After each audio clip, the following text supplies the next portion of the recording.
today at the historic Bright Angel Cabins, which are on the National Register of Historic Places, opened in 1935 and designed by historically hard-headed female designer Mary Jane Coulter.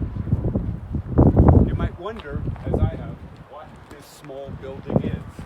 I initially thought maybe it was for firewood storage, but if you look at the historic photos, you will see it was actually a telephone station. Things were different 88 years ago.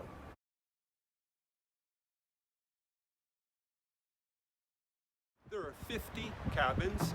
I believe there are 2 singles, a number of doubles, and the remainder are 4 per unit.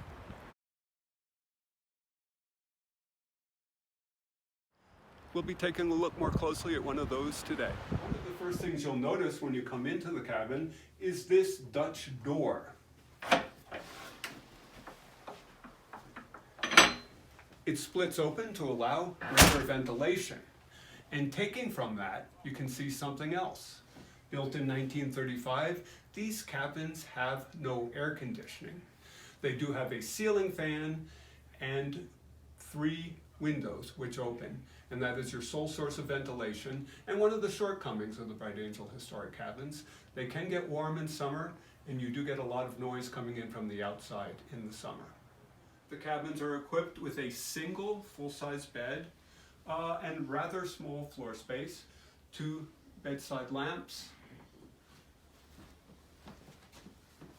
a flat screen television set,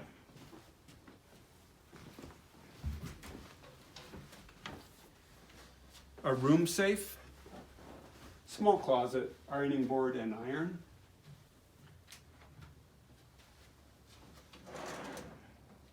the cabins are equipped with a single cup coffee or tea maker, as well as a small refrigerator, which is incredibly loud. I in fact have to unplug this when I go to sleep.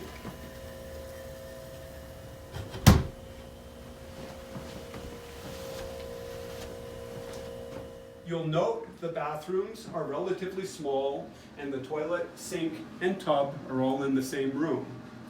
The toilets are a little bit of a tight fit at times, although the bathtub is a welcome relief after a hard day of hiking.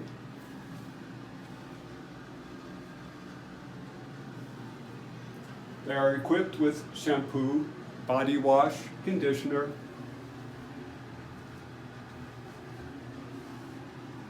as well as skin lotion. An additional shortcoming of the bathrooms is a lack of storage space for all the modern things we bring with us, and not to be critical of the female designer, but this glass shelf doesn't really make sense for men who are shaving in the morning. But it's all part of the charm. And a final advantage to the Bright Angel cabins is they have these cute chairs outside, perfect for a step 2 after a hard day hiking. Probably the biggest shortcoming of the historic Bright Angel cabins is the paper-thin walls. You can hear TVs, conversations, and people taking showers through all hours of the night. Additionally, because you're very close to the Rim Trail, especially in the summer, you hear people cheering their friends who've completed rim-to-rim hikes, and noise is the biggest issue. Considering these shortcomings, you also have to consider the advantages. First, these are historic buildings, preserved and close to their original state, and they're just awfully cute and fun to stay in. Secondly, you are right on the rim. If you're hiking, you are 1 or 2 minutes away from being on Bright Angel Trail. When the sun rises and the sun sets, you're just minutes away from being on the scene, and that's very good. Another negative is parking is very, very difficult. When you come in to the parking lot and you see an open space, you should grab it immediately, because during the busy times, parking is very difficult here, as it is with each of the Rim lodges, El Tovar, Kachina, Thunderbird, and Bright Angel. Maswick has much better parking and also has air-conditioned rooms, many of which have 2 beds and are more modern in design.